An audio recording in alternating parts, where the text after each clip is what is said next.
Afternoon, everybody. As you all know, from November 18 to 24th, 2021, WHO has declared as World Antimicrobial Awareness Week. So, pharmacy's role in preventing antifungal resistance is very important topic in this week. So, we will go on with the presentation. As you all know, fungi are eukaryotic organisms with cell walls and they are heterotrophs. Most of these fungi are multicellular organisms, but these are unicellular organisms. Epidemiology of fungal infections. These fungal infections are killing more than 1.5 million people and affecting more than 1 million people annually. And these fungal infections are most neglected topic by the public health authorities. And most deaths from fungal diseases are avoidable deaths. And most serious fungal infections are hidden infections occurring as a consequence of other health problems such as asthma, AIDS, cancer, organ transplantation, etc. etc. And to diagnose these infections, it needs specialized testing, and delays or misdiagnosis often can lead to death, as well as serious chronic illnesses or blindness. Global antifungal resistance is a public health threat, and existing antifungal drugs has their own toxic side effects. And there are only very few new antifungal drugs under development. Fungal infections frequently complicate other illnesses. The classic example is mucormycosis or black fungus and invasive aspergillosis during COVID-19 pandemic. Prevalence of drug-resistant fungal infections increasing and exacerbating the already difficult treatment situations. There are treatability issues, toxicity, and underlying infections such as HIV. And multi-drug resistant Candida auris infections are widespread and increasing resistance to commonly using antifungal drugs and emerging resistance to newer antifungal drugs as well, leading more difficult to treat fungal infections, and treatment failures are common, longer hospital stays, much more expensive diagnostic and treatment options. Fungi as commensal flora are there in the skin, vagina, and in gut from oral cavity to anus. And these are Candida species. Candida species become pathogens when the host resistant to immunity is lowered locally or systemically. And Candida species can cause disease in every location, especially superficial, locally invasive, or disseminated infections. And it is the leading cause for invasive fungal infections in critically ill adult and neonatal patients in ICUs, and second cause of invasive fungal infections in severely immunocompromised patients. Candida species that are opportunistic human pathogens. These are Candida albicans, Cleprata, Tropicalis, Paraxylosis, Brucei, Gidamondia, and Famata. All these can cause endogenous infections. So, if you use antifungal drugs irrationally, these commensal flora can create resistance to antifungal drugs, and these endogenous organisms can cause endogenous infections after some time with the resistant bugs. Commonly known fungal infections in Sri Lanka: tinea infections, carrion, snail infections, Pityriasis versicolor, vulvagina candidiasis. All these are superficial or mucosal infections.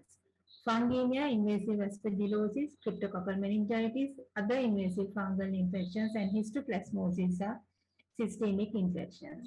And locally invasive infections such as eye and sinus infections, pneumocystoma, chromoblastomycosis, conidiobolomycosis, pneumocystis jirovecii pneumonia, rhinosporidiosis, and UTI. Commonly used antifungal drugs in Sri Lanka, there are two types: systemic preparations and topical preparations.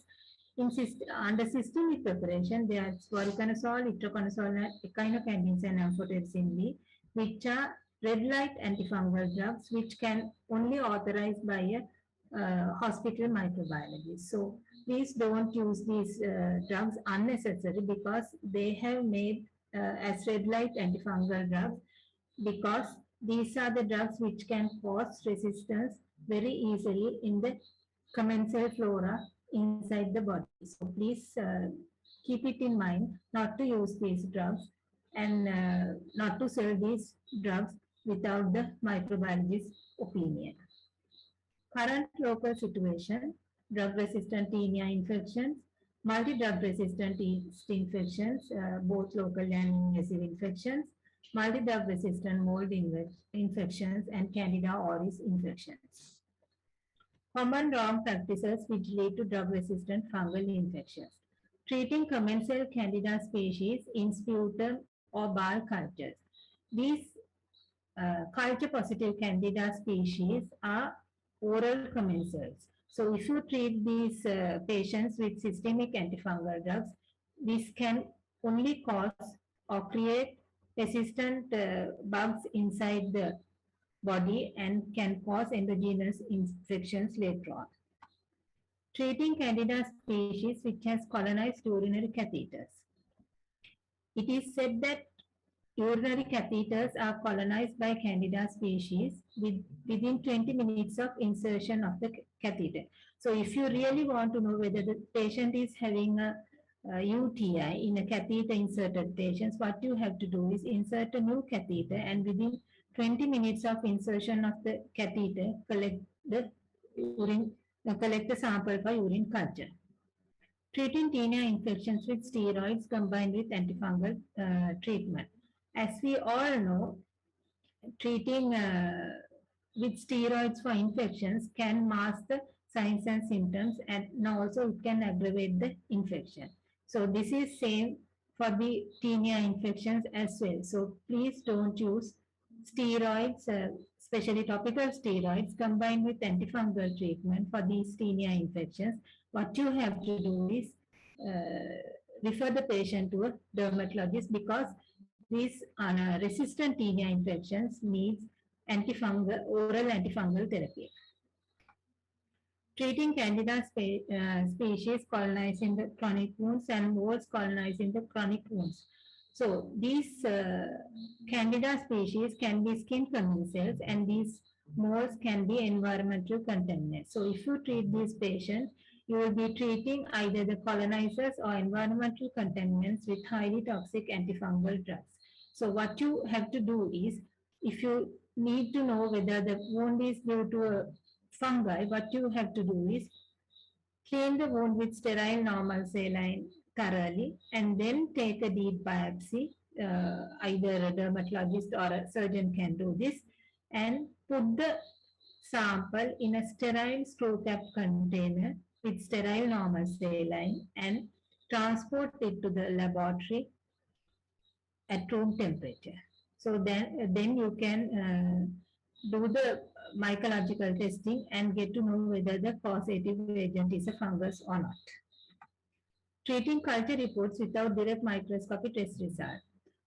Direct microscopy is the test that we use to detect or to identify whether the cultured organism is a pathogen or a common environmental contaminant. So if you get a culture report without direct microscopy test report, please don't use that report to treat your patient because you will be treating a patient for it could be an environmental contaminant and you will be treating the patient with highly toxic antifungal drugs. Treating culture reports for Candida species with AFST.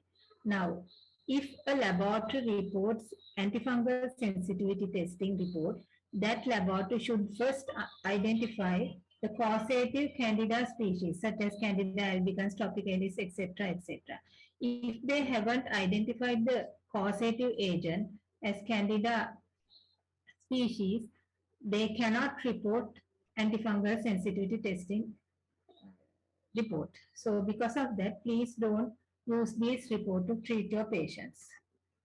Treating superficial fungal infections without mycological diagnosis, this is very dangerous because the causative agent may not be a fungus. So always perform a fungal investigation before start treating your patients with highly toxic antifungal drugs.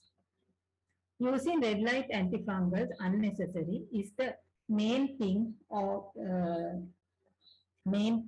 that has created antifungal resistance in Sri Lanka as well as globally. So please don't use antifungals unnecessarily. Let the microbiologists handle the red light antifungal drugs. Thank you.